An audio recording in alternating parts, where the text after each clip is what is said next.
Hello, everybody. Hail and well met. Welcome to this episode of Toonwerks Lloyd Commentary. I'm Christopher Bowe. I'm hosting you this day. And I am Mark Schneider. I am being hosted by Christopher Bowe. Hooray! Hooray! Yes. Just the two of us this time. Yep. Go ahead. Yeah. So this is the fourth episode of Lloyd, and Yes. This one took the longest to make out of all the other episodes. There were hiccups here and there on all parties' ends. Yes. Let me explain what happened on my end real quick. So yeah, first off, it's just Light's problems with all of us. We don't do this for a living, so if other things happen, that sort of takes priority. In my case, towards the beginning of production, I was visiting friends in Canada, and I had a minor stroke, oddly enough. It was a freak thing. I am completely okay. There are no lasting effects. But what kind of happened, I got stressed out afterwards just because it took a while for expenses and insurance to get through, and that was just always on the back of my mind. And it was like once all the insurance was taken care of, even if I was paying a lot of money, it's like, okay, now there's no more unknowns. But so that kind of just ate away at me a little bit and kind of took a little time out of it. But we're still pretty glad that we got, I think, a pretty good episode out there. I'm pretty happy with it. I'm happy with it too, except there's one little thing that happens at the beginning that I hope you guys can catch. It's about a ghost ship. Ooh. Yes. Oh, yes, that's right. I remember now. Yeah. It's going against the wind. I noticed it too late to fix, or Chris, you pointed it out too late for me to fix it. Oh, I pointed it out, and then you were going to fix it, but then you forgot to fix it when you fixed that other thing. That's how it happens. And you made a whole bunch of background posters that most of them show up later, so you'll have to freeze frame some of them to take a look, because I couldn't fit them in this shot. Yeah. Cannibal Thanksgiving 2, Just Desserts. That was from an old... a bunch of us were on a web thing that had random movie title generator, and that was one of them, and we've been holding on for it for years. That one and help, my mom is married Nostradamus. That's right, that was a good one. Yeah. I made those tickets. The tagline was that he didn't see that one coming. That's good stuff. And there's the blood bush in front of the police station. Oh, yes. Now, I did so we had backgrounds from Grant, Casey, Chris, who did that establishing one. I did these rather rough backgrounds right now, most of them in this one. The music was lovely score by, Pierce Ricard. Oh, quick thing. Pierce Ricard. Pierce Ricard. Sonny Bonds and Jim Walls, it's a reference to Police Quest, one of my favorite games back in the day. Is it the same people who made King's Quest? It was the same company. Sierra. Sierra.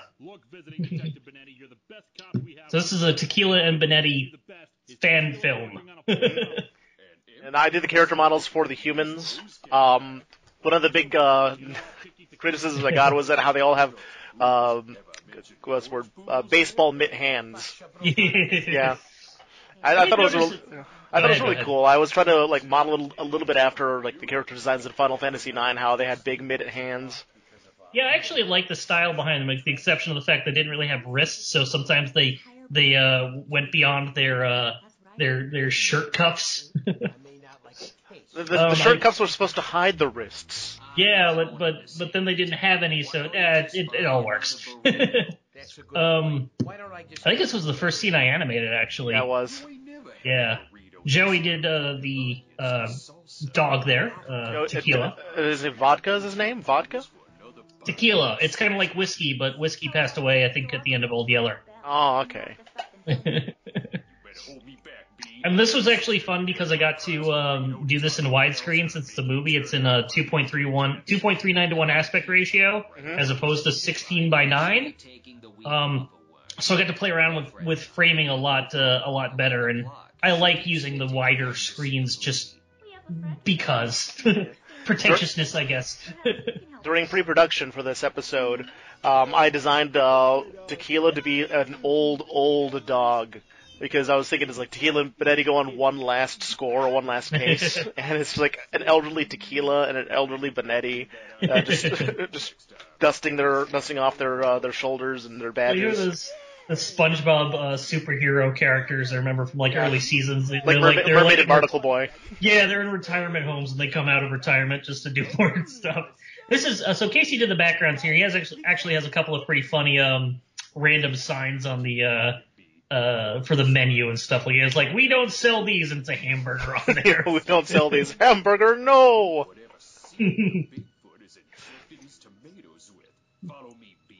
Senior squash burritos. He's like, tacos, no? Crystal Popsy can on there. Oh, it's me! Oh, it's Brendel. That's Brendel Floss. We were trying to see after Joey drew him and it looked like Brendel Floss, and I think we asked Brendel Floss if he wanted to do something, and he declined. So it's legally not Brendel Floss. Brendel Floss is like an A-lister. He doesn't know who we are. There's I looked up 90s texture. And this is Saved by the Bell. Based it off that, yeah, that's sort of just crazy stuff. This is my favorite scene because of how the flashing lights really make the mood really work. And the music's really good too. Got a pretty good like early shots of like Nuzo and Officer Lee. Yeah. I spent so much time on those character models, and they're only for half a second. I spent a lot of time on Officer Vita, and he's not even in this one. Oh, was that the guy at the tank top? Yeah. Yeah, I was wondering. I didn't know who that was, and I know we cut it out, and I couldn't figure out any other place to put him in because I was rushing through the police station scene, so I couldn't put him in the background. Oh, in a couple of the episodes of Tequila Bonetti, they talk about Officer Vita, and he's played by some guy named Johnny Vita or something like that, and that's the actor. Dressed up in a tank top in one of his newest movies called The Return of Johnny V. He's like a B movie like a grindhouse movie star. I modeled it after that. And you have a little tiny. You did that background there, and you have the little tiny fire hydrant way in the background. I love that little thing. Yeah. Here's the monkey, played by not Alex Chowski. And Tiki. You gotta stop playing that piano, man. You be thinking about shooting that kid every time. Wait a minute. Great music by Pierce in this scene. He actually did part where it went to full orchestra towards the end, and we ended up cutting it out because Brad wanted to just be just like the show where it was straight up piano. Wait, come back. I got one more piano solo in me. That house of Bonetti's is not too gray, is it? It's gray, but I mean they're quick shots, so it's okay.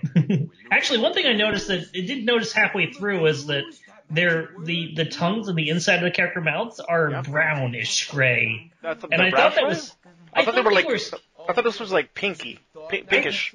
No, it's like a darker skin tone thing. I thought it was a stylish thing, which is why I didn't notice it halfway through. And then I started reading like, wait, shouldn't they have red tongues? In case you don't know, Crispo is colorblind. Slightly colorblind. Slightly colorblind. I can't see certain shades of green and red. How many shades of gray can you see? Oh, I can see them all. My God, Bonetti, you did it. I'll be damned. Tequila's burrito. I don't know what it was, but just imagining this scene in my head when I was coming up with how it was done, just right from like the point of view of the dead bodies, the cadaver. Oh, I know in the future I gotta color tongues reddish.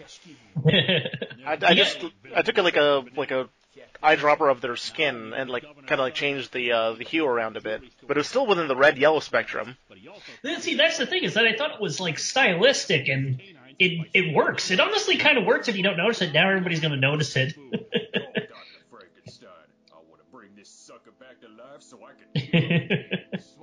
I love this scene.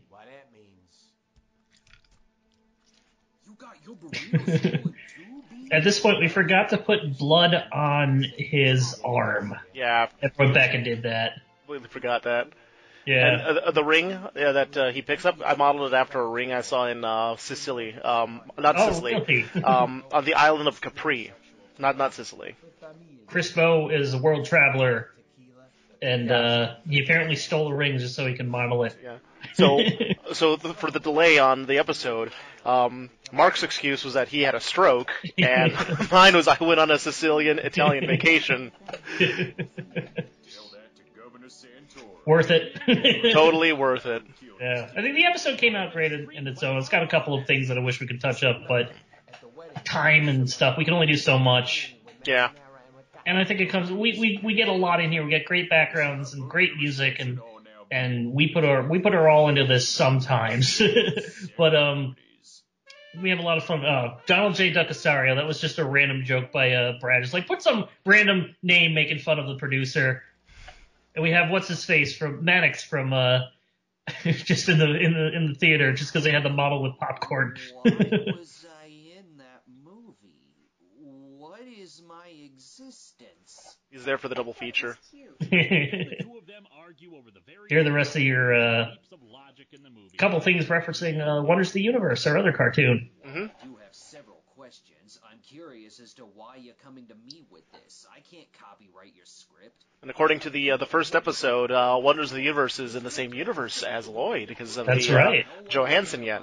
Yes, that's right. It's all cinematic universe. Mm-hmm. The background thing, campaign funded for Jesus Sis. We actually wrote that before it was fully funded, so I'm glad it came to be. This guy. And if you guys want a fully fun Toonwerks, we can make a Patreon. Then he thinks he can add me to his movie scripts. So, Give it. understand the dog? Can they? I don't think other people can understand him. Why did the movie version need a commercial bumper? Who knows? Will we be back to regular cases next week? Absolutely. Everybody on the Facebook. I actually forgot your credit here for character art. That's I okay. completely forgot to put that in there, and I'm like, no! Well, they know it now. They're listening to the commentary. And They everyone know who's now. watched Lloyd episode 4 will listen to this because that's what they do, right? Yes, exactly. And I made sure to add it on IMDb, so. Hey, credits, yay! Woo. I love that. I love the theme he came up with. So yeah, that was episode 4. Next week we should have episode 5. Because that's what Lloyd said. Next week we'll have episode 5. I'll probably have a few doodles of characters. Yeah, we just got the script in recently, and it's Christmas season. It's middle of December, right? Early December, middle of December right now. So we'll probably be full fledged at the beginning of the year. We have to get this done before the presidential inauguration because I'm pretty sure the world's going to end after that. I've heard things. It's not going to end in one giant swoop. It's a downward slope, so it'll just pick up speed gradually. But there's going to be some time to get things out. Yes, and we'll beam it into space so future aliens. So Ace Johansson can see it. That's right. Not to get all political on everybody, but no, we had Ace Johansson would be a worse president than Trump. Ace Johansson would willingly want all this destruction to happen because he'd think it look awesome. He was supposed to be best friends with a time-traveling, space-faring Teddy Roosevelt. Yep. But that is for another time. Thank you, everybody, for watching. We'll be full-fledged onto Lloyd episode 5 and hope to have that you a lot sooner than this one came out. We love to hear your comments. If you have anything you want to tell us that you liked or hated about the episode, or if you just want to say hello, please do. We love comments. We love reading comments and hearing suggestions. Indeed. We fully love criticism. So thank you, everybody. We will catch you next time.